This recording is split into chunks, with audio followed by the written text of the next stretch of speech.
গোপাল নৃত্য করতে করতে চলেছে। আর কীর্তনের তালটা ধরে রেখেছে কে? ব্রাহ্মণ যে গাইছেন, ওই তালে তালে গোপাল চরণটা ফেলছে, তো নুপুরের রুনুঝুনু শব্দটা হচ্ছে। আর মনে একটা বিশ্বাস প্রতীতি হচ্ছে গোপাল ঠাকুর আসছে। দেখতে দেখতে পৌঁছে গেলেন বিদ্যানগরে। ঠাকুরজির ইচ্ছায় এতটা ক্লেশ বা পরিশ্রম আর হয় না। এত দূর দেশ বৃন্দাবন থেকে, উত্তর ভারত থেকে সেই দক্ষিণ ভারতে ঠাকুরজি চলে গেলেন ব্রাহ্মণের সঙ্গে। যখন নিজের গ্রামে এসে গিয়েছে, ছোট ব্রাহ্মণ চিন্তা করেছে এবার তো একটু ঠাকুরজিকে দেখা দরকার। সকলের কাছে গিয়ে বলবো যে আমার প্রভু এসে গিয়েছেন সাক্ষী দিতে, একবার চোখে না দেখে কি করে গিয়ে সবাইকে বলি? তাহলে একবার অন্তত চোখে দেখা দরকার। এই বলে পিছন যেই ঘুরেছে, ঠাকুর বলে দেখো যেই কথা সেই কাজ। আমি কিন্তু আর এখান থেকে যাব না, তোমাকে আগেই বলেছিলাম দেখো পেছন ঘুরে তাকাবে না। এই পশ্চাতে যখন তাকিয়েছো আমি কিন্তু আর যাব না। এই বলে ওখানেই থেকে গেলেন। ছোট বিপ্র বললেন আর চিন্তা নেই, আমরা গ্রামে এসে গিয়েছি, ঠাকুর তুমি এখানে দাঁড়াও, আমি এক্ষুনি গ্রামবাসী সকলকে ডেকে আনছি।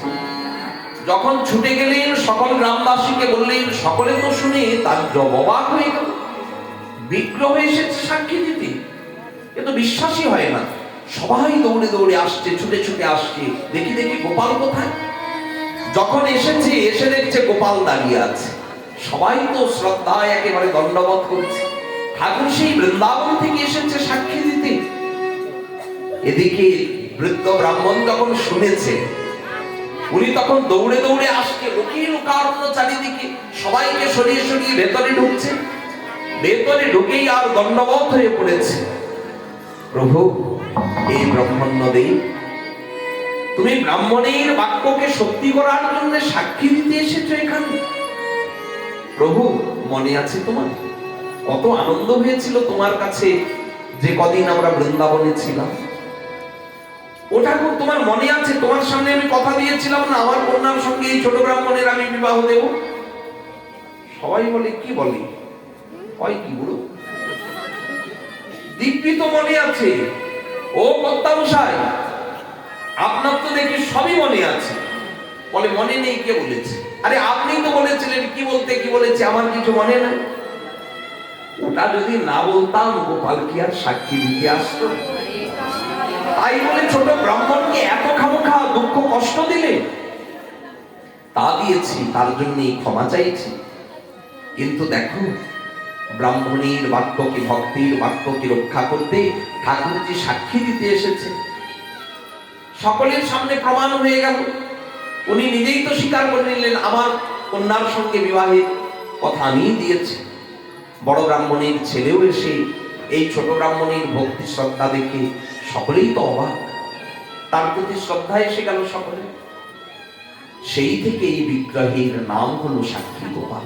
ছিলেন বিদ্যানগরী, কিন্তু উড়িষ্যার রাজা পুরুষোত্তম দেব, প্রতাপরুদ্রের পিতা, উনি এই দক্ষিণ ভারত, দক্ষিণ দেশ আক্রমণ করেছিলেন এবং এই দক্ষিণ ভারত আক্রমণ করে এখান থেকে এই দেশকে জয় করে এখান থেকে বিগ্রহকে নিয়ে এসেছে।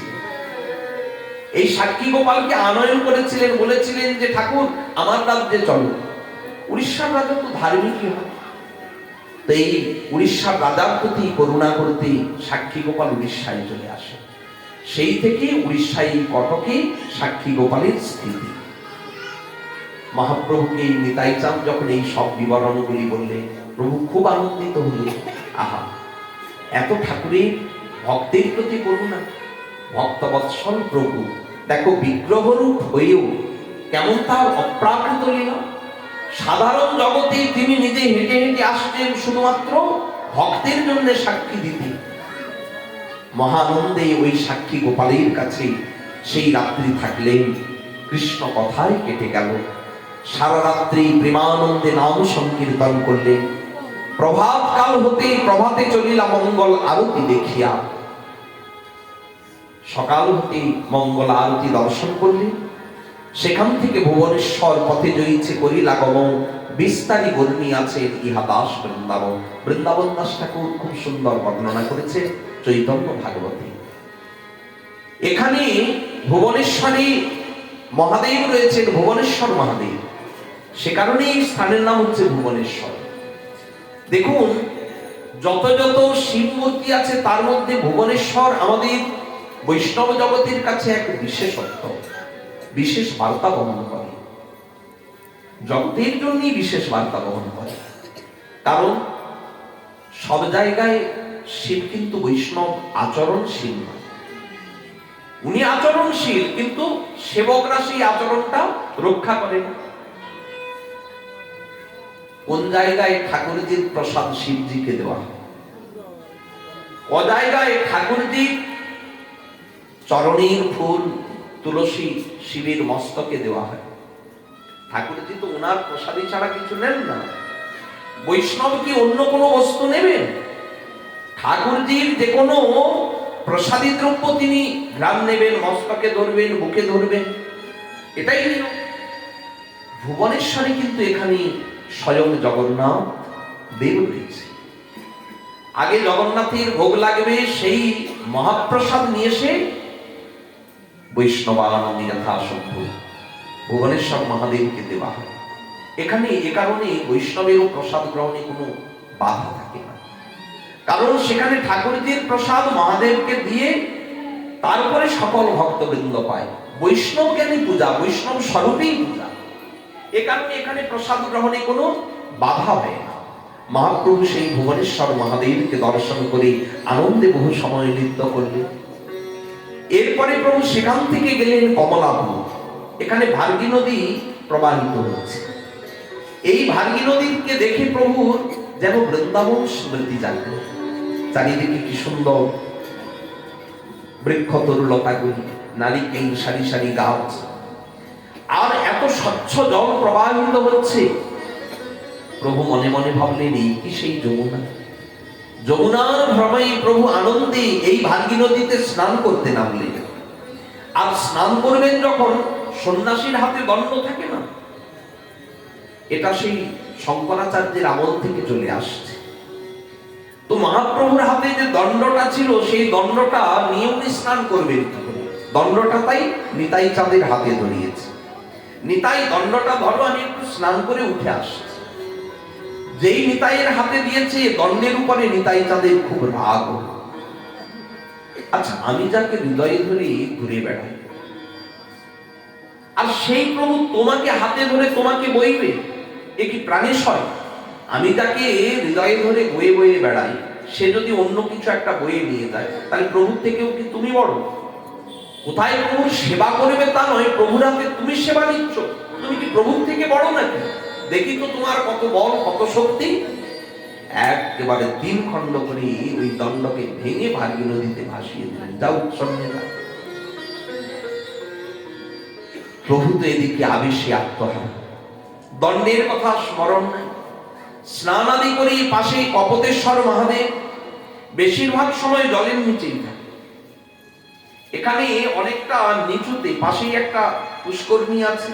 এই পুষ্করিণীর জল সবসময় ওখানটা ভরে থাকে। এই শীতকাল বা যখন বৈশাখ জ্যৈষ্ঠ মাস পড়ে, তখন একটু ওখানে জল সরে যায়, তখন মহাদেব বেরিয়ে ওঠে। আর বর্ষাকাল ধরে একেবারে সেই শীতের পূর্ব পর্যন্ত এখানে জলেই ভরা থাকে। তো সেই বিগ্রহ দর্শনে মহাপ্রভু গিয়েছেন প্রায় বৈশাখ মাসে। তো প্রভু যখন গিয়েছেন চৈত্র বৈশাখে, তখন শুকনো মহাদেবকে দেখে আনন্দে নৃত্য করলেন। ওখান থেকে প্রভু আবেশে 18 নালা এলেন। এতক্ষণ প্রভুর দণ্ডের কথা খেয়াল, আবেশে ছিলেন, বৃন্দাবনে এসেছি ভ্রমে। 18 নালাতে এসে হঠাৎ করে বললেন, আচ্ছা নিতাই, আমার দণ্ড কই? তোমার হাতে দেখছি না, দণ্ড কোথায় রেখেছ? নিত্যানন্দ বলে, দণ্ড তো ভেঙে চৌচির হয়ে গিয়েছে, খণ্ড খণ্ড হয়ে গিয়েছে। দণ্ড ভাঙলো কি করে? সন্ন্যাসীর চিহ্ন দণ্ড। বলে, কি করব ঠাকুর, তুমি যখন প্রেমাবেশে সচেতন হয়ে ভূমিতে পড়তে যাচ্ছ, মা বলে দিয়েছে আমার গৌর যেন ভূমিতে না পড়ে, তুমি কিন্তু ধরো নিতাই। এখন তুমি ধরতে দিয়েছো দণ্ড, আমি তোমার দেওয়া দণ্ডটা ধরবো না মায়ের কথাটা ধরবো? তোমাকে ধরবো। এখন আমি চিন্তা করলাম, 2 জনাকেই ধরতে হবে, এক হাতে তোমায় ধরি আর এক হাতে দণ্ড ধরি। এখন তোমার ভার কি আর এক হাতে সামলানো যায়? তুমি বিশ্বম্ভর বলে কথা। তোমার ভার সামলাতে না পেরে আমি যখন উল্টে পড়েছি তখন কি করব? দণ্ডের উপরে আমি ভারটা ধরেছি। এখন বিপদটা কি দেখো, বিশ্বম্ভর আর ধরণীধর, দুইয়ের ভাগ পড়েছে দণ্ডে। দণ্ড কেন পারবে অত ভার নিতে? ইঙ্গিতে ইঙ্গিতে কথা বলছে, দণ্ডটা তোমার ভার আমার ভারে একেবারে ভেঙে চলছি, খন্ড খন্ড হয়ে গিয়েছে। ভাঙা দণ্ডটা নিয়ে করবেটা কি? আমি তাই কোথায় পড়ে গিয়েছে আর খোঁজ রাখি। নিতাই সন্ন্যাসীর চিহ্ন একটাই মাত্র, দণ্ড তাহা না রাখিলাম, নীলাচলে আনিমোর এই হিত কইলাম, একসাথে আনলাম। প্রভু একটু রাগ করছে। কেন যে রাগ করছেন সে প্রভুই জানে। কবিরাজ গোস্বামী পাদ বললেন, ইহ কেন দণ্ড ভাঙে দেহ কেন ভাঙা, ভাঙাইয়া কেন ক্রুদ্ধ হইয়া ইহ তো দোষায়, মানে নিতাই চাঁদকে দোষ দিচ্ছে, তুমি দণ্ডটা ভেঙে দিবে। আচ্ছা, নিতাইয়ের হৃদয়ে কে জাগিয়েছে দণ্ড ভাঙা এই লীলাটা? প্রভুই জানিয়েছেন, আবার প্রভুই রাগ করছেন। এর একটা বিশেষ উদ্দেশ্য আছে। কি উদ্দেশ্য? অনুমানী হচ্ছে। পরবর্তী অধ্যায়ের বর্ণনে আমরা পাই মহাপ্রভু এখান থেকে একা একা গেলেন, একসাথে গেলেন। নিতাই চাঁদ বললেন, তুমি আগে যাও, আমরা পশ্চাতে থাকবো। মহাপ্রভু আগে বায়ুগতিতে চলে গেলেন জগন্নাথ মন্দিরে। প্রভু যদি একা না যেতেন, ওখানে যখন প্রেমাবেশে মূর্ছিত হলেন, তখন পণ্ডিত প্রবল সার্বভৌম ভট্টাচার্য উপস্থিত ছিলেন। এই সার্বভৌমকে এত সহজে উদ্ধার করা যেত। আর কি জানেন, একবার যদি পাহাড়কে ডুবিয়ে দেয়, তাহলে সেই বন্যা মহিমা সর্বত্র ঘোষিত। আজও সব জায়গায় দেখবেন সারা ভারতে একটা কথা প্রচলিত আছে। ওই যে কেদার বদ্রীতে যখন ভয়াবহ বন্যা হয়েছিল, উত্তরাখণ্ডের বন্যা সবার মুখে মুখে। কেন বলে, পাহাড়ের উপরে বন্যা ভাবা যায়? আর এত ভয়ানক সেই বান, সেখানে প্রাণ যে কত গিয়েছে তার কোনো গণনা নেই। এটাও ঠিক তেমন, সার্বভৌমের মতো পাহাড়কে যদি প্রেম বন্যা ডুবিয়ে দেয়, তাহলে নীলাচলে কাকে ডোবাতে আর চিন্তা করতে হবে? পণ্ডিতকে যদি একবার ডোবানো যায়, তাহলে বাকি সকলে আপনা আপনি ওই বন্যায় এসে ডুবে যাবে, আলাদা করে ডোবাতে হবে না। এই সার্বভৌমকে কৃপা করার জন্য প্রভু একা হতে চান। তাই দণ্ডভঙ্গির ছল করে প্রভু বললেন, আমি একা একা যাব। মহাপ্রভু ধেয়ে চললেন, আবেশে চলিলা প্রভু জগন্নাথ মন্দিরে। ওই 18 নালা থেকেই প্রভু দেখতে পাচ্ছেন না, জগন্নাথের চূড়ায় পথপথ করে উড়েছে পতাকা। আচ্ছা, শ্রী জগন্নাথ মন্দির আজও আমাদের কাছে এক আবেগের বিষয় কিনা? মন্দিরে গেলেই একটা আলাদা আবেগ কাজ করে। এই সেই মন্দির, এই সেই ইন্দ্রদ্যুম্নের রচনা, স্বয়ং বিশ্বকর্মা নিজের হাতে নির্মাণ করেছেন। জগন্নাথ মন্দির দূর থেকে দেখছে, আর দেখি আনন্দে আত্মহারা। প্রভু ধেয়ে চললে, ধাইয়া চলিলা প্রভু জগন্নাথ মন্দির। আর যখন জগন্নাথ মন্দিরে গিয়েছেন, শ্রীমন্দির শোভা করে বিরাজমান রয়েছে জগন্নাথ। শ্রীমন্দিরের শোভা তো জগন্নাথ। জগন্নাথ মহাপ্রভুর দিকে যেন তাকিয়ে আছে। ওনার তো এমনি বড় বড় চোখ, নয়নগুলি বড় বড়, আর মহাপ্রভু অপলক নয়নে জগন্নাথকে দেখছে। বিগ্রহ নহ তুমি সাক্ষাৎ ব্রজেন্দ্র নন্দ, বিগ্রহ রূপে নয়। আমরা যেমন দেখি না জগন্নাথকে, কি দেখি? ছোট জগন্নাথ, হাত নাই, ওনার অবয়ব পূর্ণ নয়, ওনার নয়নটা বড় বড় বিস্ফারিত, মুখের অবয়ব কিছু আছে, আমরা দেখি না ছোট জগন্নাথ। মহাপ্রভু কিন্তু ছোট জগন্নাথ রূপে দেখছেন না, কি দেখছে? কামর প্রাণনাথ, ওই তো আমার প্রাণনাথ। কোথায় সেই ব্রজেন্দ্রনন্দ, সেই বংশীধারী, সেই ব্রজেন্দ্র বিহারী, আমাদের আমাদের রাধানাথ, রাধা বল্লভ, আমাদের সেই রাধাকান্ত, রাধা বিনোদ, রাধারানীর সর্বস্ব। আর সেই রাধার ভাবেই তো শ্রী গৌরাঙ্গ হরি, শ্রীকৃষ্ণ চৈতন্য মূরতি। রাধার নয়নে আজ জগন্নাথকে দেখছে, স্থির থাকতে পারে? জগন্নাথ দেখে প্রেমী হইলা অস্থির, অস্থির প্রভু, সর্বঙ্গে প্রেম পুলক, স্তব্ধ সর্বঙ্গ, সেই কম্প, অশ্রুপুলক, এককালে সব এক এক করে স্বরূপে প্রকাশ পাচ্ছে। মহাপ্রভু এগিয়ে যাচ্ছেন, জগন্নাথকে একটু স্পর্শ করবে, প্রাণনাথ সাক্ষাৎ তো, কিন্তু প্রভুর ওই ভাবগুলি প্রভুকে যেন আটকাচ্ছে, যেতে দিন। মহাপ্রভুর ভাবগুলি প্রভুকে আটকে ধরে রেখেছে।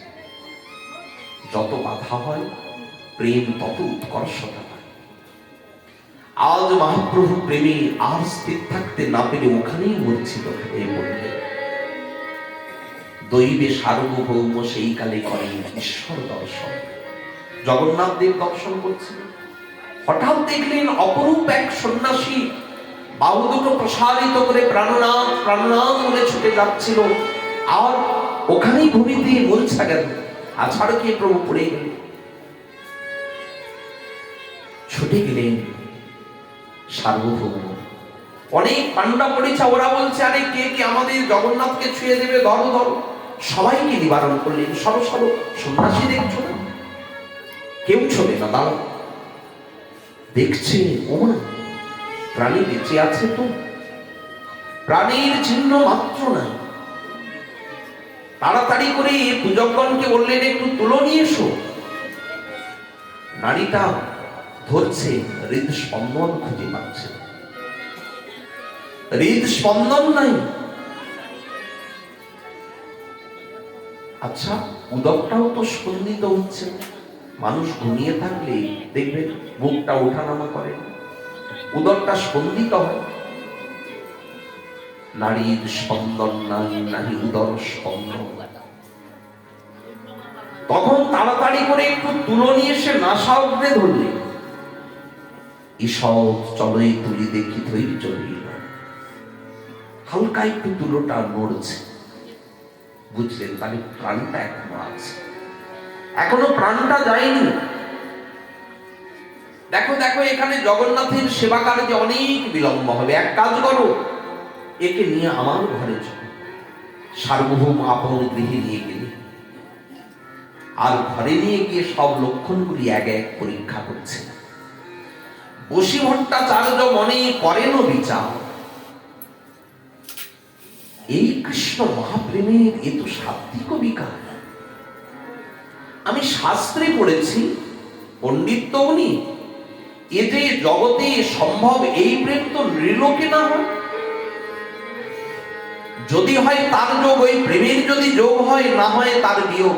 তার হৃদয় থেকে কখনো ঠাকুরজি চলে যায় না। আর বিয়োগ হইলে কেহ না জিয়, ঠাকুর ছাড়া সে থাকতে পারে না। এরকমই দশা মনে হচ্ছে না? প্রাণ যায় যা, সুদীপ্ত সাত্বিক ভাব, এই নাম যে প্রলয়, এটা প্রলয় অবস্থা। নিত্য সিদ্ধ ভক্তি সে সুদীপ্ত ভাব হয়, এ তো সুদীপ্ত ভাবের চিহ্ন। একমাত্র নিত্য সিদ্ধ পরিকরে এই ভাব দেখা যাওয়ার কথা। অধীর ভাব যার তার এবিকা, কিন্তু সাধারণ মনুষ্যের দেহে দেখি এ বড় চমৎকার। সাধারণ মানুষের দেহে এই ভাব বিকারটা এলো কি করে? এ বড় চমৎকার, কোথা থেকে এসেছে? ভট্টাচার্য, আপনার বিচারটা একটু গন্ডগোল হয়ে গেল। বিচার ঠিকই ছিল, সিদ্ধান্তটা গন্ডগোল। উনি এই যে এক এক করে বিচার করেছেন সুদীপ্ত সাত্বিক ভাব তাদেবিকা, কিন্তু সিদ্ধান্ত করলেন কি সাধারণ মনুষ্যের দেহে দেখে। আচ্ছা, নিত্য সিদ্ধ পরিকরেই যদি এই সুদীপ্ত ভাব হয়, ওনাকে সাধারণ মনুষ্য জ্ঞান করলেন কেন? লক্ষণগুলি তো সাধারণ মনুষ্যের নয়, তাহলে সাধারণ মানুষ জ্ঞান না করলে বিচারটা ঠিক হতো। বিচারটা একটু ভুল হয়ে গেল। উনি সব পুঁথিগুলি খুলে খুলে মিলিয়ে মিলিয়ে দেখছে। এদিকে নিত্যানন্দ, জগদানন্দ, দামোদর, মুকুন্দ ওরা সব শ্রীমন্দিরে এসেছে। জিজ্ঞাসা করছেন এমন কোন সন্ন্যাসী কি এসেছে? শ্রীমন্দিরে তখন খুব আলোচনা চলছে। আজ এক সন্ন্যাসী এসেছিল, জগন্নাথকে দর্শন করে আলিঙ্গন করতে যায়, শেষে তো মূর্ছাই গেল। আর সেই মূর্ছা কোনো প্রকারে তার ভাঙানো যায়নি, না জানি বেঁচে আছে কিনা। কথাগুলি শুনে নিতাই চাঁদ বুঝলেন আর অন্য কেউ নন, আমাদের প্রভু শ্রীকৃষ্ণ চৈতন্য। আচ্ছা, উনি কোথায় আছেন বলতে পারবেন? সার্বভৌম ভট্টাচার্য নামে এক পণ্ডিত, উনি নিজের গৃহে নিয়ে গিয়েছে। সকলেই মন্দির থেকে নেমে আসছেন, আর শ্রীমন্দিরের একেবারে সিংহদ্বারের সামনে গোপীনাথের সঙ্গে দেখা। মুকুন্দের সঙ্গে আবার গোপীনাথের খুব পরিচিত, কারণ গোপীনাথের ঘর ছিল নবদ্বীপে। মহাপ্রভুর ভগবত্তা বিষয়ে গোপীনাথের আবার জ্ঞান ছিল। মহাপ্রভুর মহাপ্রকাশ লীলাদি সম্পর্কে ওনার শুদ্ধ বিশ্বাস ছিল। মুকুন্দকে দেখে একটু অবাক হয়ে বলছে, মুকুন্দ কখন এলে? এই এলাম। আচ্ছা, প্রভুর সংবাদ আগে বলো। প্রভু তো এখন সন্ন্যাস নিয়েছে, শ্রীকৃষ্ণ চৈতন্য নাম নিয়েছে। উনি তো এসেছেন এই নীলাচলে, আমাদেরকে 18 নালায় ছেড়ে উনি আগে আগে চলে। শুনলাম নাকি এখানে এসে প্রভু মূর্ছা গিয়েছিলেন প্রেমী। আর সার্বভৌম ভট্টাচার্য নামে এক পণ্ডিত, তিনি নাকি তাকে নিয়ে গিয়েছে। সার্বভৌম ভট্টাচার্য তো এই গোপীনাথের নিজের ভগ্নিপতি। সার্বভৌমের আপন ভগ্নিপতি হচ্ছেন গোপীনাথ, তাহলে গোপীনাথের শ্যালক হচ্ছেন সার্বভৌম ভট্টাচার্য। আরে দেখো, সে তো আমার খুব পরিচিত জন, চলো চলো চলো। সকলকে নিয়ে তখন গেলেন সার্বভৌম গৃহে। ঘরে গিয়ে দেখছেন উনি সব পুঁথি চারিদিকে মিলে এক এক করে ঠাকুরজির স্বরূপ মিলিয়ে দিচ্ছে। যেই পত্রাঙ্গ খুলছেন সেই স্বরূপ যা বর্ণন রয়েছে এই কলেবর, এই বিগ্রহের সঙ্গে তাই মিলে যাচ্ছে। অবাক বিস্ময়ে দেখছেন সার্বভৌম ভট্টাচার্য, বুঝতে পারছেন কৃপা ছাড়া তো তাকে বোঝা যায় না। নিত্যানন্দ প্রভু বললেন, পণ্ডিত মশাই এখন ওনার চেতন ফেরানো দরকার, এখন পুঁথি মেলালে হয়? গোপীনাথ বললেন, এই হচ্ছে পণ্ডিতদের এক দোষ। আগেই বিচার, পরে যা কিছু। আরে আগে তো মানুষটাকে বাঁচাও, তারপরে তো বিচার করবে। পণ্ডিতরা আগে বিচার করবে। দেখো, আমি বিচার করছি শুধু তাই নয়, তাকে অনেক চেষ্টা করেছি জ্ঞান ফেরানো। কত জলের ঝাড় দিয়েছি, কিছুতে তার জ্ঞানোদয় হয়নি, তাই তো মিলাচ্ছি। নিতাই চাঁদ বললেন, ওনাকে একটু কৃষ্ণ নাম করে যদি উচ্চস্বরে কৃষ্ণ কীর্তন করা হয়, তবে ওনার চেতন ফিরবে, এমনি চেতন ফিরবে না। সকলে তখন কি করছেন? চারিদিকে ঘিরে ঘিরে নাম করছেন, উচ্চ করি করে সবে নাম সংকীর্তন। তৃতীয় প্রহরে প্রভুর হইল চেতন। তৃতীয় প্রহর যখন হলো, তখন তার চেতন হলো। আর যেই চেতন হয়েছে, হুঙ্কার করিয়াই উঠে হরি হরি বলি, আনন্দে সার্বভৌম লইল তার পদ ধরি। হরিবোল হরিবোল বলে হুঙ্কার দিয়ে উঠলে, উচ্চ করে সবে করে নাম সংকীর্তন। তৃতীয় প্রহরে প্রভু হইল চেতন, হুঙ্কার দিয়ে উঠলেন হরিবোল হরিবোল বলে। সার্বভৌম ভট্টাচার্য ভাবছে সন্ন্যাসী, তার একটু চরণের ধুলি নেই। এই চরণের ধুলিটা যেই নিয়েছে, প্রভু বলছেন কি আপনি পণ্ডিত, সে কথা পরে, আগে ভোজন করুন, স্নান আদি সারুন। স্নান সেরে প্রভু ভোজন করলেন, প্রভুকে একটু বিশ্রাম করিয়ে গোপীনাথকে ডেকেছে। আচ্ছা গোপীনাথ, এই সন্ন্যাসীর সঙ্গে কি তোমাদের কোনো পরিচয় আছে? গোপীনাথ বললেন বিলক্ষণ আছে। কি পরিচয়? আসলে এই সন্ন্যাসীর প্রতি আমার খুব আগ্রহ, একটু সন্ন্যাসীর বিষয়ে আমি জানকারি চাই। আচ্ছা, তার কোথায় ছিল পূর্বাশ্রম? তখন গোপীনাথ বলছে, গোসাইর জানিতে চাহি কাহা পূর্বাশ্রম। গোপীনাথাচার্য কহে নবদ্বীপে জগন্নাথ নাম পদবী মিশ্র পুরন্দ, বিশ্বম্ভর নাম ইহা ইহ তার পুত্র। ওই যে জগন্নাথ মিশ্রের কথা বললাম, নবদ্বীপে ঘর, আর এই হচ্ছে বিশ্বম্ভর, ইহ তার পুত্র, ওই জগন্নাথ মিশ্রের পুত্র। জগন্নাথ মিশ্রের পুত্র, আরো পরিচয় আছে।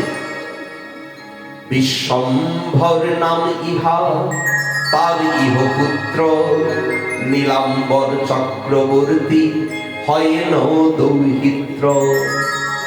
আরে দেখো দেখো দেখো, এই যে তুমি বললে নীলাম্বর চক্রবর্তী, ইনি তো আমার পিতার সমুদ্ধায়ী, এই তার খ্যাতি। আমার পিতা বিশারদ, একসঙ্গে লেখাপড়া করেছে নীলাম্বর চক্রবর্তী আর বিশারদ। আমি তো খুব চিনি, আমার পিতার তিনি বন্ধু হয়। আর তুমি যে বললে জগন্নাথ মিশ্র, কে না তাকে চেনে? মিশ্র পুরন্দর, তার মান্য হেন জানি, পিতার সম্বন্ধে দুহা পূজ্য হেন মানি। না, দুজনেই আমার খুব পূজ্য। তাহলে দেখো, সেই ঘর থেকে এসেছে। এখন তিনি সন্ন্যাস নিয়েছেন। কোন সম্প্রদায়ে সন্ন্যাস করিয়াছেন গ্রহণ? কিবা নামই হার শুনিতে হয় মন। আচ্ছা, কোন সম্প্রদায়ে সন্ন্যাস নিয়েছে, এখন তার নাম কি? পাশে দাঁড়িয়েছিল গোপীনাথ। গোপীনাথ তখন বলছে, গোপীনাথ কহে না শ্রীকৃষ্ণ চৈতন্য, গুরু ইহারে কেশব ভারতী মহাধন্য। এখন তার নাম হচ্ছে শ্রীকৃষ্ণ চৈতন্য, আর এর গুরুদেব হচ্ছেন, এই সন্ন্যাসীর গুরুদেব হচ্ছে কেশব ভারতী মহাধন্য। সার্বভৌম একটু ভ্রুটা কুঞ্চিত করল। আসলে নাম তো সর্বোত্তম, কিন্তু সম্প্রদায়টা যে হয়ে গেল মধ্যম, ভারতী সম্প্রদায় হয়ের মধ্যম, নাম সর্বোত্তম। ভট্টাচার্য বলছেন নামটা উত্তম, কিন্তু সম্প্রদায়টা যে মধ্যম হয়ে গেল। গোপীনাথ কহে ইহার নাহি বাচ্চাপেক্ষা, এ কারণে উত্তম সম্প্রদায় করিল উপেক্ষা। বাচ্চাপেক্ষা নাই, প্রেমে অস্থির। ভট্টাচার্য কহে কিন্তু ইহার প্রৌঢ় যৌবন, 24 বৎসর সবে মাত্র পার হয়েছে এই মাঘ মাসে। তাহলে সন্ন্যাসটা গ্রহণ করেছে বয়স কতটুকু? 25 বৎসর চলছে। তাহলে এই প্রৌঢ় যৌবন বয়সী সন্ন্যাসটাকে রক্ষা করবে কি করে? কারণ এই বয়সে সন্ন্যাসকে রক্ষা করা সম্ভব নয়। এ কারণে আমাদের ঋষিগণ একেবারে সর্বশেষে গৃহস্থ আশ্রমের পর বনবাসী হতে, দীর্ঘদিন বনবাসী থাকতে থাকতে যখন ইন্দ্রিয় চিত্ত সব সংযম হয়, বৃদ্ধ অবস্থা, সেই সময় তখন সন্ন্যাসীর ব্যবস্থা। আর একেবারে প্রৌঢ় যৌবন, এই মধ্যম সম্প্রদায়ের সন্ন্যাস নিয়ে কি করে এই সন্ন্যাস ধর্মটা রক্ষা করবে? কেমনে সন্ন্যাস ধর্ম হইবে রক্ষণ? হয়নি। ঠাকুরজি তো আমার কাছে পাঠিয়েছে, আমি কি আর সাধারণ? কত কত পণ্ডিতের, কত কত সন্ন্যাসীর আমি উপদেষ্টা। এই নীলাচলে যত সন্ন্যাসী, সে যুবকই হোক আর বৃদ্ধই হোক, ও ঠিক আমার কাছে আসে, আমি ওদেরকে নিরন্তর বেদান্ত শ্রবণ করাই, মনটাকে পাকা করি। এদের মনটাকে পাকিয়ে করে কি একেবারে অদ্বৈত বেদান্ত মার্গে মনটাকে প্রবেশ করে স্থির হয়ে যায়।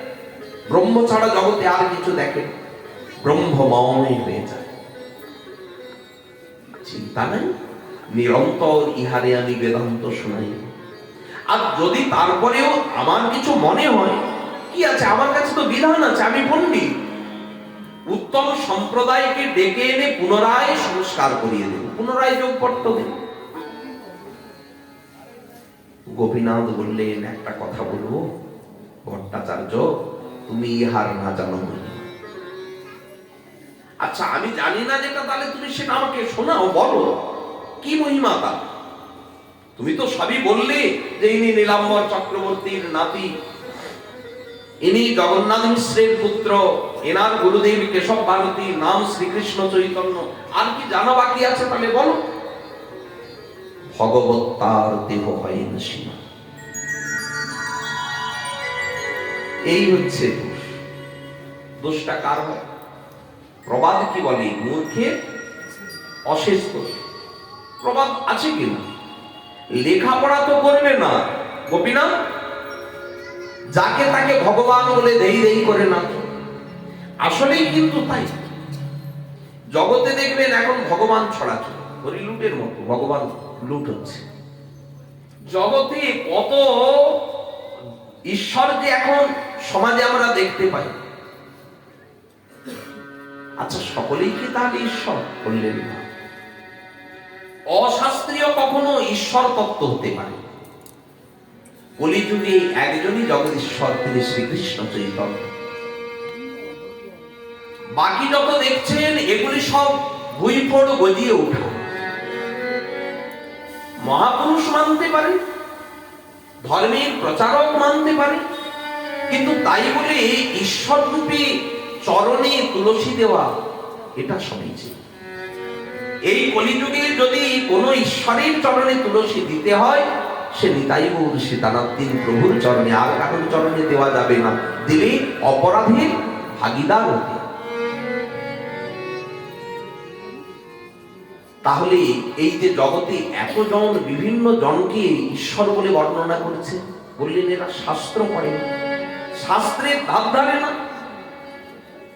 শাস্ত্রের ধার না ধারলে তখন যাকে তাকে ভগবান বানিয়ে দেবে। এটি কারা করে? মূর্খের দল। আমি পণ্ডিত, আমাকে সব বুঝাতে এসো। গোপীনাথ বললেন, কিন্তু কিন্তু আবার কি? তোমরা অজ্ঞ, অজ্ঞের কাছে আবার কি? গোপীনাথ বললেন, কি বলতে চাইছে? কলিতে কোনো ভগবানের অবতারই নেই, এই জন্য ত্রিযুগ করে শাস্ত্র বলেছে। গোপীনাথ বললেন, তাহলে কি গীতাটা মিথ্যা? ভগবানের নিজের মুখের কথা, ইয়দা ইয়দা হি ধর্মস্য গ্লানির্ভবতি ভারত অভ্যুত্থানমধর্মস্য তদাত্মানং সৃজন্যঃ পরিত্রাণাং সাধনাং বিনাশায় চ দুষ্কৃতাম ধর্ম সংস্থাপনার্থায় সম্ভবামি যুগে যুগে। সব যুগে তিনি আসেন। শ্রীমদ্ ভাগবতে বলেছে, আসন বর্ণাশ্রয় হ্যস্ব গৃহ্ণতনু যোগন্তনু শুক্ল রক্তস্তথাপিত ইদানীং কৃষ্ণ কাঙ্গত। চারি যুগে চারি বর্ণ ধরেন শ্রীপতি। শুক্ল রক্তস্তথাপিত ইদানীং কৃষ্ণ কাঙ্গত, চারটি বর্ণ ধরেন চার যুগ। কলিযুগের উপাস্য সম্পর্কে গর্গাচার্যের বক্তব্য রয়েছে এটা। আবার নিমি মহারাজের সভায় শ্রী করভাজন ঋষি নবযোগেন্দ্রের নবম যোগেন্দ্র, উনি স্পষ্ট বলেছেন না, কৃষ্ণ বর্ণং তিসা কৃষ্ণ সাঙ্গ পাঙ্গাস্ত্র পার্শ্বব যজ্ঞই সংকীর্তন প্রায়ের জয়ন্তী হি সুমে ধস। গোপীনাথ, তুমি আমায় পড়াবে নাকি শাস্ত্র? আমি শাস্ত্র বুঝি না, আমি শাস্ত্র মানি না, এমন তুমি কি বলতে চাইছো? আরে আমি তোমাকে শেখাবো না, তুমি আমাকে শেখাবে। গোপীনাথ বলে, আসলে আপনার দোষ। পণ্ডিতকে এটা একবার বলে দেখবেন দেখি। কোন পণ্ডিত এটা মেনে নেয়? কেউ যদি বলে ছেড়ে দিন, আপনার দোষ নেই, কথাটা বড় গায়ে লাগে না? আরে কি বলতে চাইছো, আমার দোষ নেই মানে? না না, তোমার নাহি কো দোষ শাস্ত্রে এই কয়। ওরে বেটা, শাস্ত্রে এই কয়? শাস্ত্রে কি কয়?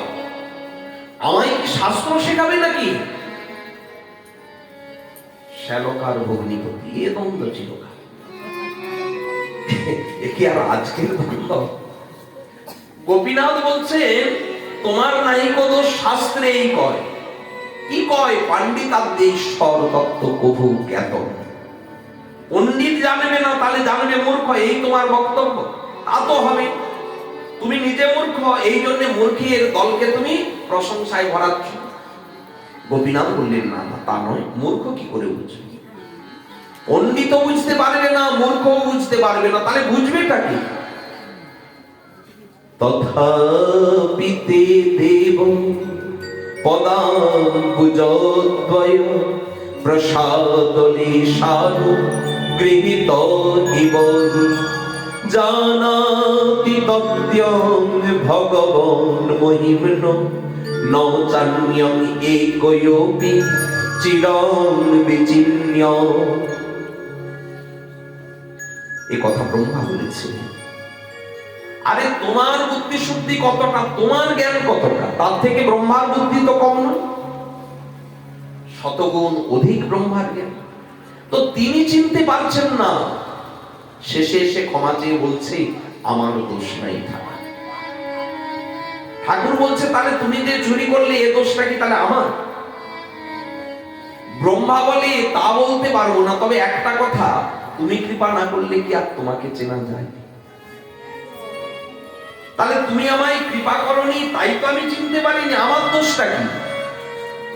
তথাপি তে দেব পদাম্বুজদ্বয় প্রসাদলে এসব গৃহীত এইবই জানাতি তত্ত্বং ভগবান মহিমন।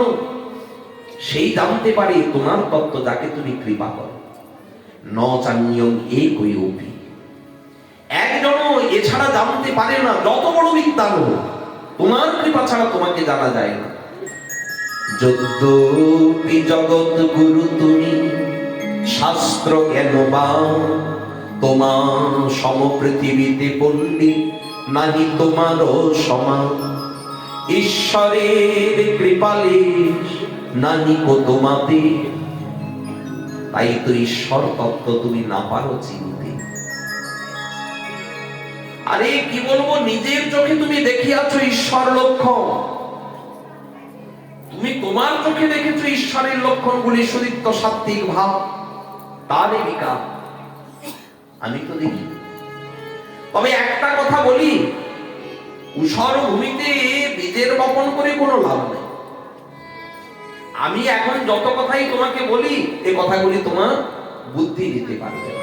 তবে একটা কথা তোমাকে আগাম বলে রাখি, তার কৃপা তোমার প্রতি যবে হবে, এসব সিদ্ধান্ত তুমিও করি। এই কথাগুলি তুমি একদিন বলবে, দেখো। গোপীনাথকে তখন বলছে, দেখো তোমাদের সব ভাবের উপরে চলে যাবে, সন্ন্যাসীর সন্ন্যাসটা রক্ষা হবে কি করে, এই চিন্তা আগে করো। মুকুন্দ গিয়ে বলছে, ঠাকুর ব্যাগ ভর্তা গুছা, এখানে থাকা যাবে কেন? আরে কি বলবো, উনি আপনাকে নাকি বেদান্ত পড়াবে, তুমি নাকি সন্ন্যাস ধর্ম রক্ষা করতে পারবে না, এই জন্য বেদান্ত তোমাকে নিরন্তর পড়াবে। ভালোই তো বলেছে, তোমরা কি বুঝবে সন্ন্যাসী কতটা কঠিন আচরণ। পরের দিন সকালবেলা স্নান করে তিলক আদি করে উনি চলে গিয়েছে পণ্ডিত মশাইয়ের কাছে। পণ্ডিত খুব খুশি, সার্বভৌম ভট্টাচার্য তো সামনে বসিয়েছে। দেখো, বেদান্ত শ্রবণ সন্ন্যাসীর ধর্ম, বেদান্ত শ্রবণ ধ্যান সন্ন্যাসীর একটি ধর্ম। নিরন্তর করো তুমি বেদান্ত শ্রবণ, না হলে সন্ন্যাস রক্ষা করা যায় না। বসো বসো। প্রভু কহে, মোরে তুমি করো অনুগ্রহ, আমি তো কিছু জানি না, আমি তো শিশু, সেই তো কর্তব্য আমার, তুমি যেই কহ আমার কাজ কর্তব্য সেটা তুমি যা বলবে। আপনি জগৎগুরু, আপনি আমাকে উপদেশ করবেন, কোনো সন্দেহ সংকোচ করবেন না। আমি তো সে কথাই তোমাকে বলছি বাপু, তোমাকে নিরন্তর বেদান্ত শোনাবো আমি। দেখো, তোমাকে পড়াবো বলি আমার আজ যত ছাত্র সবাইকে ছুটি দিয়ে দিয়েছে, কারোর সাথে তোমাকে পড়াতে বসাইনি, একা একা। এমন ছাত্র কোথায় মিলবে? ভালো লেগেছে তাই তোমাকে পড়াচ্ছি, বসো বসো। 7 দিন বেদান্ত পড়াচ্ছে,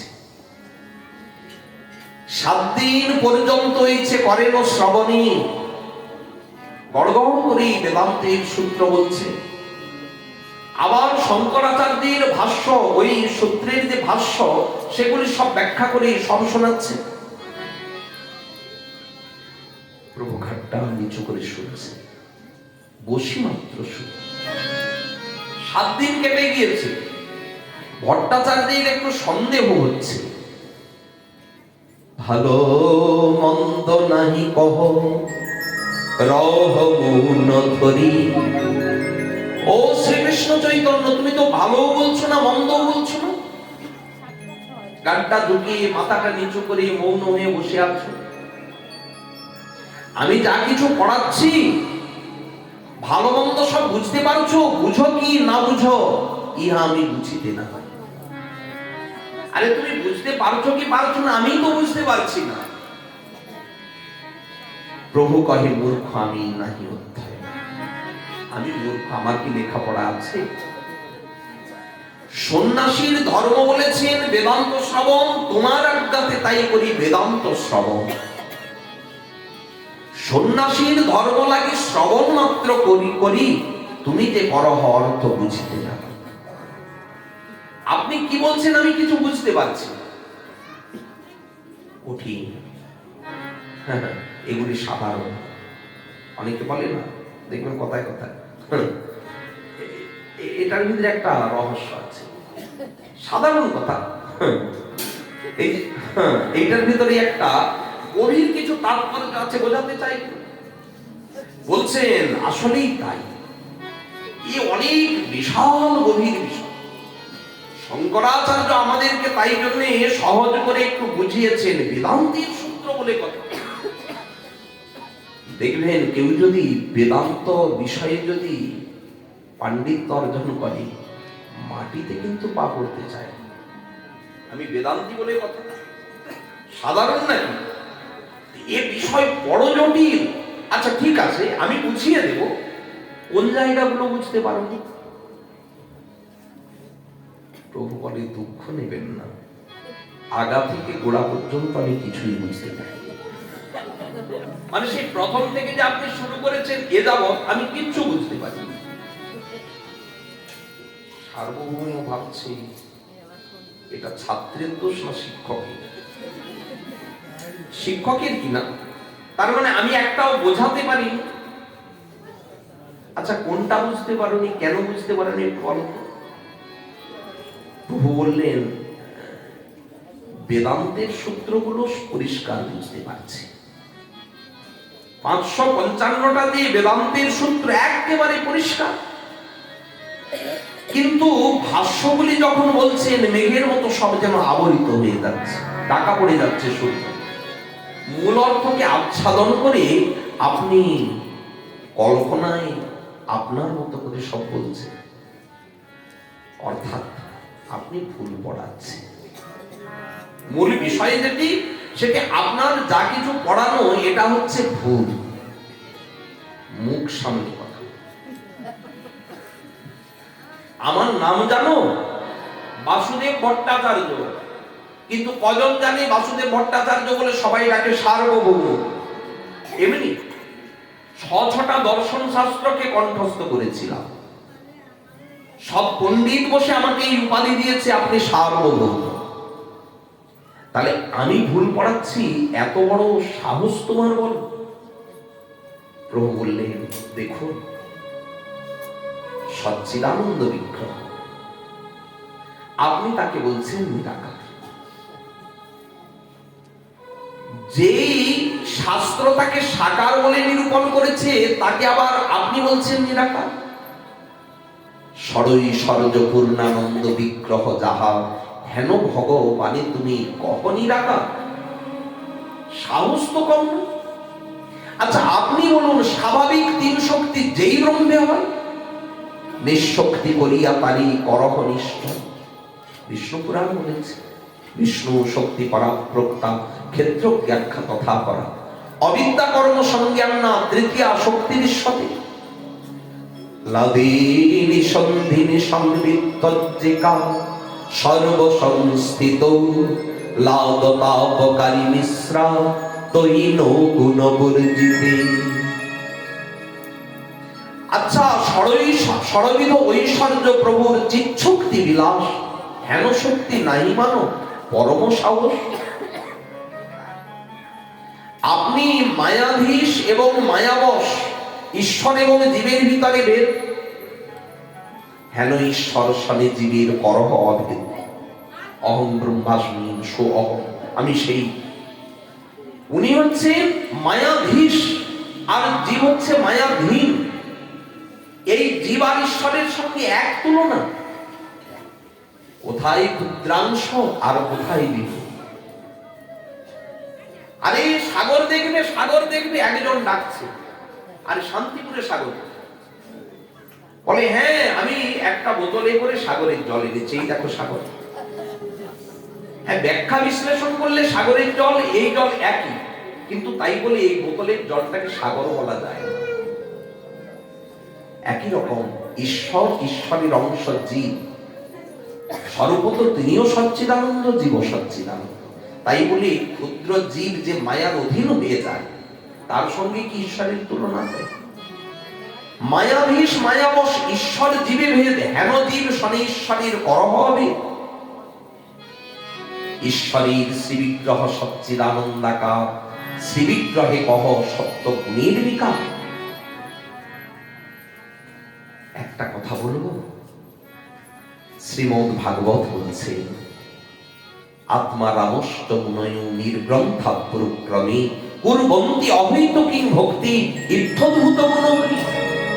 আত্মা রামাদি শ্লোকে 11 পদ হয়, পৃথক পৃথক কৈল পদে অর্থ নিশ্চয়। তৎপদ প্রাধান্যে আত্মা রাম মিলাইয়া 18 অর্থ কৈল অভিপ্রায় লইয়া।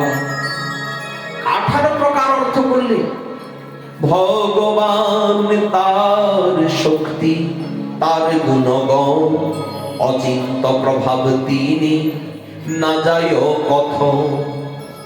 অন্য যত সাধ্য সাধন সকলই আচ্ছা দিল, এই তিনি হরি সিদ্ধ সাধকের মন। সনকাদি সুখদেব তাহাতে প্রমাণ, এই মতো নানা অর্থ করেন ব্যাখ্যা। সুখদেব প্রমাণ, যিনি মাতৃগর্ভ থেকে বাহির হতে যাচ্ছেন, বেদব্যাস পুত্রকে ডাকছেন, দেখো তোমার জননী কত কষ্ট পাচ্ছে। কারণ যত বয়স হচ্ছে তত সেই ভারকে বইতে হচ্ছে। তুমি ভূমিষ্ঠ তো হও না। আমি ভূমিষ্ঠ হব না কেন?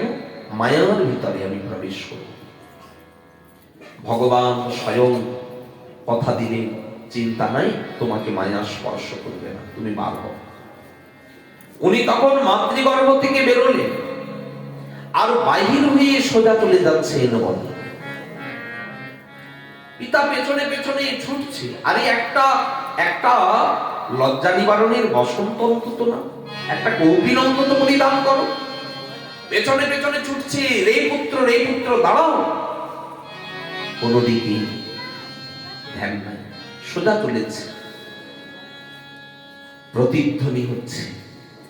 উনি যখন ডাকছেন রে পুত্র রে পুত্র, প্রতিধ্বনি বলছে কে কার পুত্র, কে পুত্র। একটা সরোবরের পাশ দিয়ে ওই যুবক দিগম্বর বেশে মায়ের পেট থেকে বেরিয়েই তো হাঁটা দিয়েছে, পোশাক আশাক কিছু নেই, চলে যাচ্ছে। মায়েরা ওই সরোবরে স্নান করছিলেন, কারোর ভিতরে কোনো চিত্ত বিক্ষেপ নাই, কোনো সংকোচ নাই।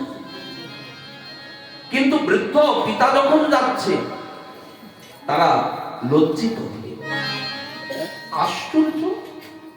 বেদব্যাস জিজ্ঞেস করছেন, আচ্ছা আমি তো বৃদ্ধ, ও তো যুবক, তাকে দেখে তোমাদের কোনো সংকোচ হলো না, কিন্তু আমাকে দেখে সংকোচের কারণ কি? বললেন, ওর ভেতরে তো নারী পুরুষ এই ভেদ জ্ঞানটাই হয়, দৃষ্টিতে ওটা নাই, কিন্তু আপনার দৃষ্টিতে তো নারী পুরুষ ভেদ জ্ঞান আছে।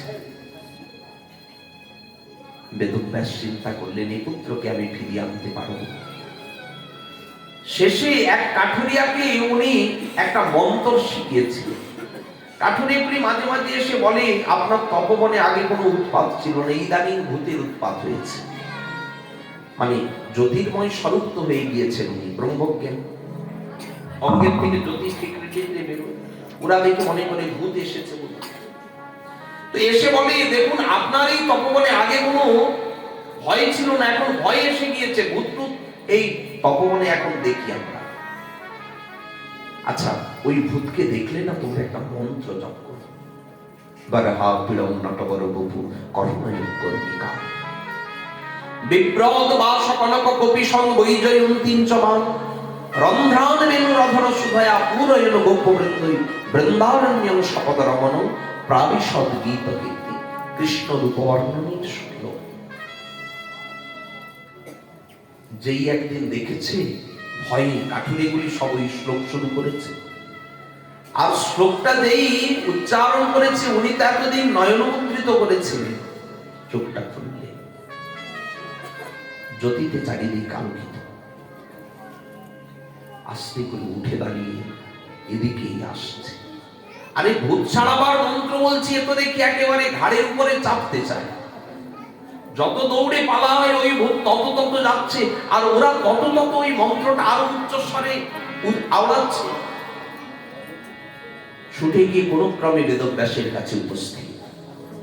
আপনি কি মন্ত্র দিয়েছেন? ভূত ছাড়বে কি? ভূত তো ঘাড়ের উপরে চেপে বসছে। আর চিন্তা নেই, পুত্র এসে বসলেন। যাকে এত ডেকে ফেরানো গেল না, একটা রূপের শ্লোক শুনে উনি ছুটে চলে।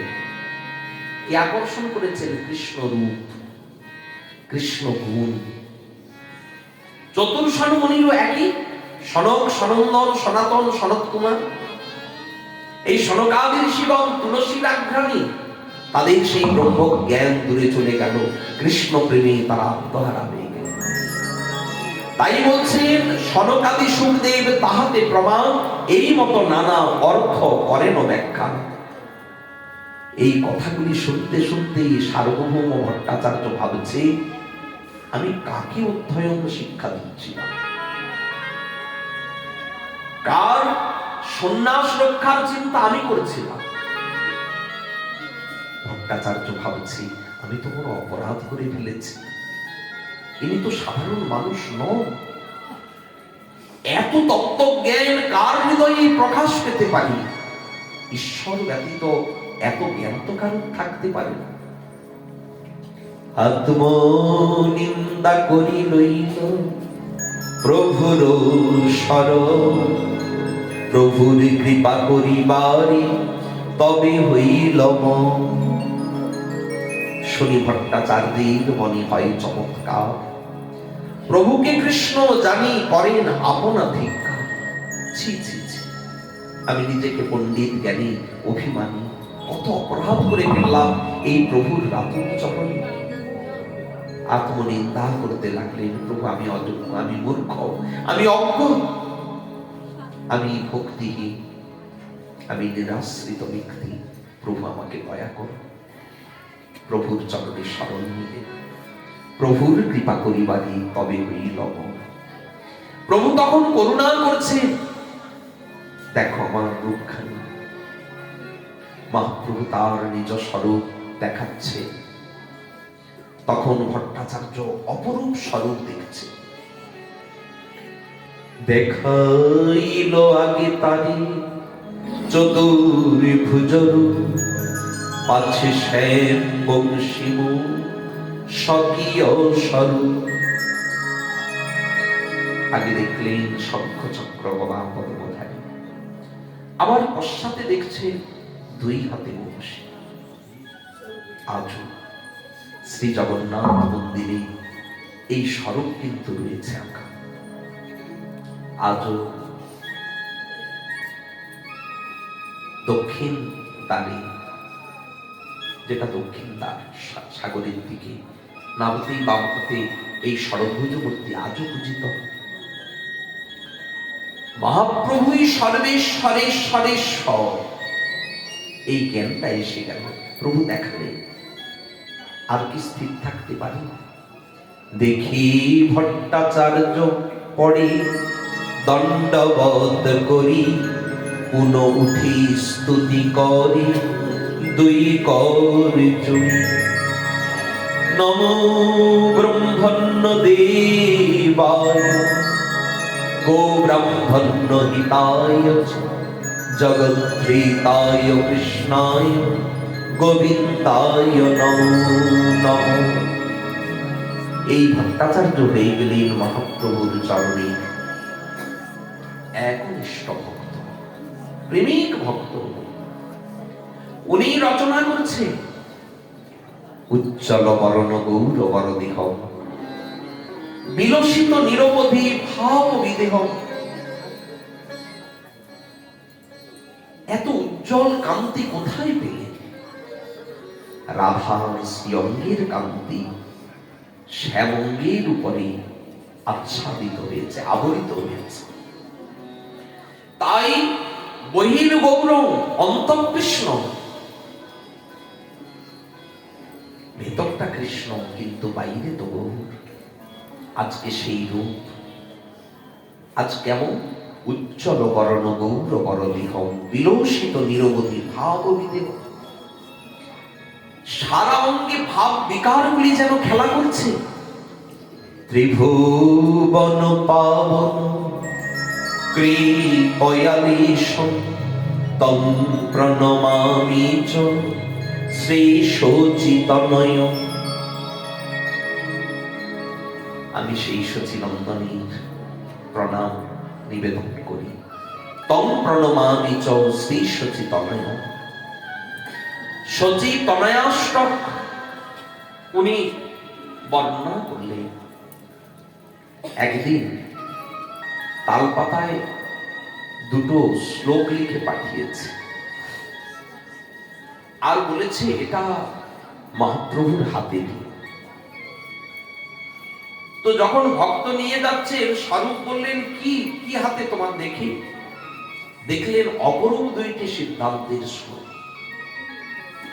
কে দিয়েছে? ভট্টাচার্য লিখে পাঠিয়েছে প্রভুর হাতে দিতে।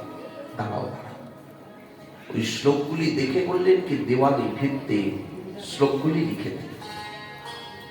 কেন জানি প্রভুর স্তুতি পাঠ করা হয়েছে এই শ্লোকে। ওটা দেখা মাত্র প্রভু তালপাতাটা ছিঁড়ে ফেললেন। তাহলে এই শ্লোকটা আর আমরা পাবই না। তার জন্য স্বরূপ আগে আগাম আবহাওয়া বুঝতে পেরে উনি করেছেন কি দেওয়ালে ভিত্তের মধ্যে ওই শ্লোকটা লিখে দিয়েছে। বৈরাগ্য বিদ্যা নিজ ভক্তি যোগ শিক্ষার্থমিক পুরুষ পুরাণ শ্রীকৃষ্ণ চৈতন্য শরীরধারী কৃপাং বুধির্য স্তমহং প্রপদ্যে। বৈরাগ্য বিদ্যা নিজ ভক্তি যোগ শিক্ষার্থমিক পুরুষ পুরাণ। সেই পুরাণ পুরুষ শ্রীকৃষ্ণ চৈতন্য দেবী, তিনি আজ বৈরাগ্য বিদ্যা এবং নিজ ভক্তি যোগ শিক্ষা দেওয়ার জন্য নিজে আচরণ করে জগতে এই বিদ্যা শিক্ষা দিচ্ছে। আচ্ছা, জগতে বৈরাগ্য বিদ্যা, আমাদের তো স্কুল কলেজ ইউনিভার্সিটি কোথাও পড়ানো হয়, বিভিন্ন সাবজেক্ট আছে, ইতিহাস ভূগোল অঙ্ক আছে না, এক কিন্তু বৈরাগ্য বিষয় কিছু কি কোথাও শিক্ষা দেওয়া হয়? আসলে এখন তো আমরা যে শিক্ষাটা এ জগতে লাভ করি এটা পাশ্চাত্য শিক্ষা। কিন্তু আমাদের সনাতন ঋষিগণের যে শিক্ষা ছিল পদ্ধতি, আগেকার দিনে গুরুকুলে, সে বিদ্যাটি ছিল কিন্তু এই বৈরাগ্য বিদ্যা। শিশুকাল থেকে সকলকে এই বৈরাগ্য শিক্ষাই দেওয়া হতো। এটাই ভারতবর্ষের প্রাচীন সংস্কৃতি। এখন তো নাই। মহাপ্রভু তাই সেই বৈরাগ্য বিদ্যা এবং নিজ ভক্তি যোগ। তবে কি বৈরাগ্য বিদ্যা যদিও বা পূর্বকালে শিক্ষা দেওয়া হতো, কিন্তু ভক্তি যোগের শিক্ষা ছিল না, ওটা ছিল অনর্গিত। মহাপ্রভুই ওটা করুণা করে দিতে এসেছে। সেই বৈরাগ্য বিদ্যা নিজ ভক্তি যোগ শিক্ষার্থমেহ, শিক্ষা দেওয়ার জন্য পুরুষ পুরাণ, সেই পুরাণ পুরুষ নিজে এসেছে। শ্রীকৃষ্ণ চৈতন্য স্বরূপ ধরে উনি এসেছে। স্তবং প্রপত্তি কালান্নষ্টং ভক্তি যোগম নিজং জগ প্রাদুষ্কর্ত কৃষ্ণ চৈতন্য নাম আবির্ভূত তস্য পদারবিন্দে গাঢ়ং গাঢ়ং লিয়তাং চিত্তভৃঙ্গ। কালান্নষ্টং ভক্তি যোগম, কালের গতিতে যে ভক্তি যোগ বিনষ্ট হয়ে গিয়েছে।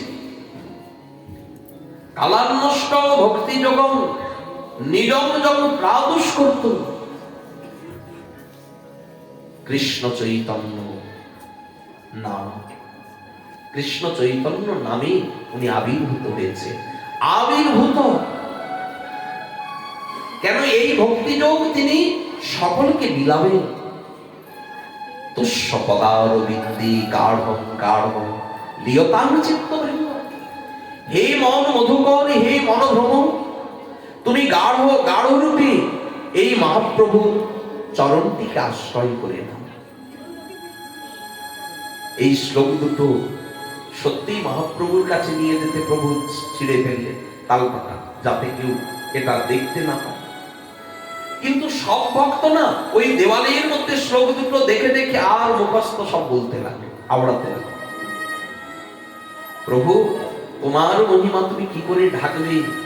সূর্যের মতো সব প্রকাশ তুমি কি আর নিজেকে এইভাবে ঢেকে রাখতে পারবে? সার্বভৌমের উদ্ধারে আজ জগৎ দুনিয়া সবাই বুঝে গিয়েছে তুমি সাধারণ কেউ নয়। সার্বভৌমের জ্ঞানোদয় কে করাতে পারে জগদীশ্বর ছাড়া? নীলাচলে এখন সকলেই প্রভুর প্রতি অনুরক্ত। মহাপ্রভু চিন্তা করছে দুটি কার্য আছে। একটা, এখনই নিজেকে এত প্রকাশ করা যাবে না, তাহলে আমার যে আস্বাদন সেটাতে বিঘ্ন আসবে। নিজেকে ঢাকতে হবে। আর জগতে একটু প্রচারের প্রয়োজন আছে। বিশেষ করে আমি যে আস্বাদন করব, আমাকে আস্বাদন করাবে কি? আমার প্রিয় রায় রামানন্দ যদি কাছে না আসে, রায়ের যে কৃষ্ণ কথা, সেই মধুর কথা আমার কর্মে অমৃত সমবলি বর্ষিত, তাকে তো উদ্ধার করে আনতে হবে। এখানে সার্বভৌমকে বললেন, দেখো ভট্টাচার্য, কদিন তো থাকলাম নীলাচলে, আমার একটু মনের ইচ্ছা আমি দক্ষিণ ভারত যাব। প্রভু এই তো এলে, এখনই যাবে, এটা কেউ মেনে নিতে পারবে। তুমি কিছুদিন এখানে থাকো, তারপরে না বলে যেও। প্রভু বললেন, না না, আমার মনের একান্ত ইচ্ছা আমি একটু দক্ষিণ ভারতে যাব। সকল ভক্ত বললেন, তাহলে আমরাও যাবো। বলে না, কাউকে নেব। নিতাই চাঁদ বলে, দেখো মা আমাকে পাঠিয়ে দিয়েছে তোমার সঙ্গে সঙ্গে থাকতে। বলে, তোমাকে তো নেবই না, তুমি আমার দণ্ড ভেঙে দিয়েছো, আবার ওখানে গিয়ে কি করতে কি করবে, সাথে নেব না। আমার দাদা বিশ্বরূপ তাকে আমি একটু খুঁজে নিয়ে আসবো। তাই বলে তাহলে আমি না গেলে তুমি খুঁজে পাবে কোথায়? কারণ বিশ্বরূপ হারাইনন্দ এক হয়েছে এই নিত্যানন্দ স্বামী। তথাপি প্রভু সকলকে বলছেন একা একা যাবেন। সকলে যুক্তি করলে প্রভুর সঙ্গে অতিরিক্ত হটকারি করা ঠিক নয়। জগদীশ্বর তিনি সকলে মিলে প্রভুর কাছে অনুরোধ করলেন, প্রভু তুমি যাও ঠিক আছে, কিন্তু একজন সাথে না নিলে তোমার জলপাত্র, বস্ত্র এগুলি কে বইবে? তুমি কোথাও মূর্ছা গেলে কৃষ্ণ নাম কে শোনাবে? মূর্ছা চেতন কে ফেরাবে? তাই আমরা চিন্তা করেছি সরল ব্রাহ্মণ কালা কৃষ্ণ দাস, এ তোমার কোনো কাজে কোনো বাধ সাধবে না, সরল তো, ওকে তুমি অন্তত সাথে করে নিয়ে যাও, আমাদের সকলেই তাহলে সুখ হবে। কালা কৃষ্ণ দাসকে প্রভু নিতে সম্মত হলে প্রভু যেদিন চলেছেন দক্ষিণ ভারতে, সার্বভৌম পথে এগিয়ে দিচ্ছেন সমুদ্র তীর ধরে। প্রভু আমার একটা নিবেদন রাখবে, তুমি তো যাচ্ছ দক্ষিণ ভারতে, এই দক্ষিণ ভারতে বিদ্যানগরে রামানন্দ রায় বলে একজন আছে, মিলিত বলে বুঝতে পারবে, যেমন তার পাণ্ডিত্য তেমন তার গভীর অনুভব, ভক্তি এবং প্রেমের দেবসীমা, সম্ভাষিলে জানিবে তুমি তাহার মহিমা। আমি তো তখন গোগণ্ড মূর্খ ছিলাম, পণ্ডিত তো ছিলাম, কিন্তু আমি আসলে মূর্খ। আমার তো ভক্তির অনুভূতি ছিল না। আমাকে অনেক কথা রামানন্দ বলতো, আমি উপহাস করতাম। ভাবের ঘরের কথা তোমাদের ভক্তির কথা, মানে ওগুলি ভাবের ঘরের কথা, ওর কোনো বাস্তবতা নেই, এরকমই আমি ভাবতাম। কত উপহাস করেছি পূর্বে তার মহিমা না বুঝতে পেরে, কিন্তু তোমার কৃপা পেয়ে এখন আমার মনে হচ্ছে আচ্ছা এই কথাগুলি তো রামানন্দ আমাকে আগেই বলেছে। প্রভু তুমি যদি দক্ষিণ ভারতে যাও, এই বিদ্যানগরী রায় রামানন্দের সঙ্গে কিন্তু অবশ্য যেন মিলিত আমার অনুরোধ। প্রভু মনে মনে ভাবছে তাকে পাওয়ার জন্যই তো দক্ষিণ ভারতে যাওয়া। প্রভু সেখান থেকে বিদায় নিয়ে সকলকে বিদায় দিয়ে চললেন কালাকৃষ্ণ দাসকে সাথে নিয়ে। এই রূপে মহাপ্রভু চলেছেন কৃষ্ণ কৃষ্ণ নাম নিয়ে। আর যখন প্রভু কর্মক্ষেত্রে গিয়ে উপনীত হলেন, এই প্রসঙ্গেই আজকের প্রসঙ্গ আমরা বিশ্রাম দেব। রামানন্দ মিলন আগামীকাল হবে। মহাপ্রভু যখন কর্মক্ষেত্রে গেলেন, সেখানে এক সরল ব্রাহ্মণ, এত ভক্তি, সারা গায়ে তার গলিত কুষ্ঠ, নাম তার বাসুদেব। এই বাসুদেব ব্রাহ্মণ রাস্তার একধারেই বসে থাকে। সারা শরীরে তো গলিত কুষ্ঠ, কিরাকিট সব বাসা বেঁধেছে। আর কীটগুলি যখন দংশন করে, তার মুখে চোখে অনুভূতিতে এতটুকু প্রকাশ পায় না। বরং আশ্চর্যের বিষয়, যদি দেহের থেকে একটা কীট খসে পড়ে যায় না, আবার সেই কীটটাকে উঠিয়ে রাখে পুনঃ সেই ঠাই। কেন এমন করে, এটা বাসুদেব ব্রাহ্মণই জানে। বাসুদেব ব্রাহ্মণের ধারণা, আমি তো পাপী,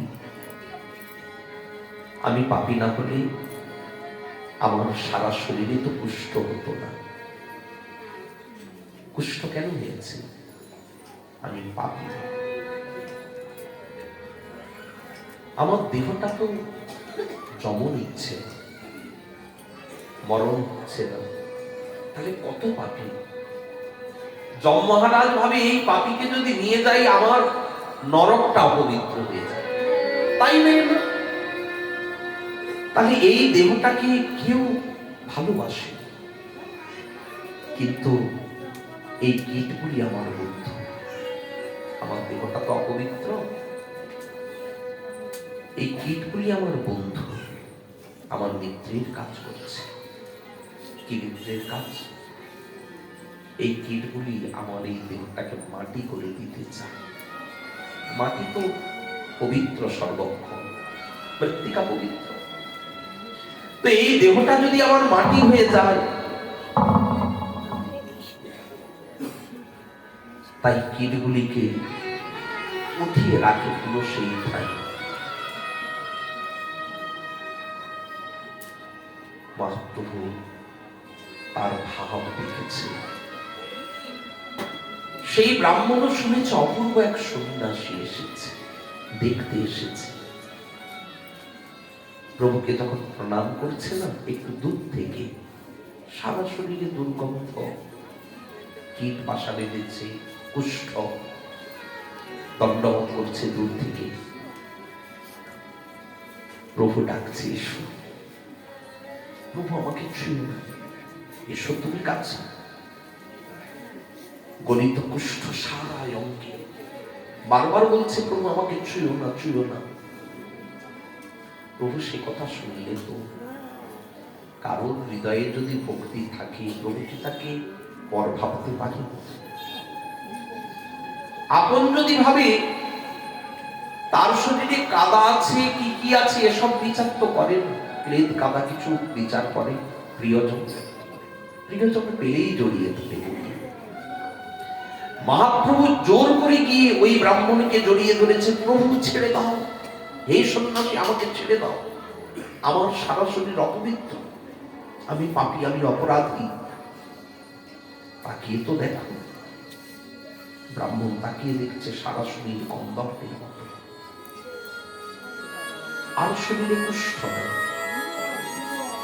মহাপ্রভুর স্পর্শে যখন দেহটা গন্ধর্ব সম পেয়ে গেল, ব্রাহ্মণ ঝরঝর করে কাঁদছে। এত যন্ত্রণায় কাঁদেনি, আজ কাঁদছে কেন? হৃদয়ে কি কীটের জ্বালার থেকেও বেশি জ্বালা হয়েছে? বলে হ্যাঁ। এখন ব্রাহ্মণের হৃদয়ে জ্বালাটা কি জানেন? আগিয়াছিলাম ভালো, অধম হইয়া এবে অভিমান জন্মিবে আসিয়া। আগে তো ভালো ছিলাম, অধম ছিলাম, এখন দেহটা উত্তম হয়ে গিয়েছে না, আমি সুন্দর। অভিমান এসে যায়। অভিমানী ভক্তিহীন জগম আছে সেই দিন। কেন সর্বনাশ করলে আমার? আগেই তো ভালো ছিলাম। প্রভু ব্রাহ্মণকে বলছে, তোমার কবু না হবে অভিমান। তোমার কি অভিমান হতে পারে? আমার স্পর্শ লেগেছে তোমার গায়ে, কেন অভিমান হবে? দেখো ব্রাহ্মণ, কবু তোমার না হবে অভিমান। নিরন্তর করো তুমি কৃষ্ণ কৃষ্ণ নাম। তুমি নাম করো। ব্রাহ্মণ বলছে, তুমি সন্ন্যাসী রূপে এসেছ, তুমি কি এটা বুঝতে বাকি না? প্রভুর চরণ ধরে কাঁদছে। প্রভু, আমি তোমার চরণ আর ছাড়ব না। তোমার প্রয়োজন আছে এদেশে, তোমার দ্বারা সর্বজগতের জীব কৃপা পাবে। এখানে তুমি বসে নাম করো, আমি আবার ফেরার সময় তোমায় দর্শন দেব। দক্ষিণ দেশ দর্শনে যাচ্ছি। প্রভু বাসুদেবকে উদ্ধার করে কূর্মক্ষেত্র থেকে এগিয়ে চললেন। পথদিনে চলিয়া আইলা গোদাবরীর তীরে। মহাপ্রভু এই গোদাবরীর তীরে বিদ্যানগরে রামানন্দ রায়ের সঙ্গে ভক্তির মহিমা আলোচনা করেছিলেন, সাধ্য সাধনের তত্ত্ব। এটি আমাদের অত্যন্ত প্রয়োজনীয় বিষয়। এই প্রসঙ্গ যদি মহাপ্রভুর কৃপা হয়, আগামীকাল আমরা আলোচনা করব। সঙ্গে কাল রথযাত্রা উৎসব আছে। রথযাত্রায় আনন্দ না হলে তো ভালো লাগবে না। সকলকে একটু চকলেট আনতে হবে কালকে, যেহেতু রথযাত্রা আছে, সকলে একটু মিষ্টি মুখ করবো আর কি। তাই সকলে সাথে করে চকলেট প্যাকেট নিয়ে আসবে। সেদিনে এনেছিল খুব অল্প, অত অল্প আনলে হবে না। অল্প যদি আনেন তাহলে বুঝবো আনন্দ হচ্ছে না, আর যদি বেশি করে আনেন তাহলে বুঝবো না আনন্দ হচ্ছে। আগামীকাল সকলে 4টের ভিতরে আসবেন। আগামীকাল সর্বপ্রথমে দাদা পাঠ করবে। সাধ্য সাধক তত্ত্বের আলোচনা আছে।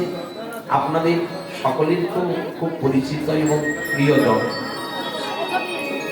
দাদার সূত্রে আমিও প্রিয়, আমি অপ্রিয়তা নই, দাদারই তো ভাই। আগামীকাল 4টের ভেতরে সবাই আসবেন। আজ এখন এখানেই চতুর্থ দিবসের হরি কথা দেওয়া হলো।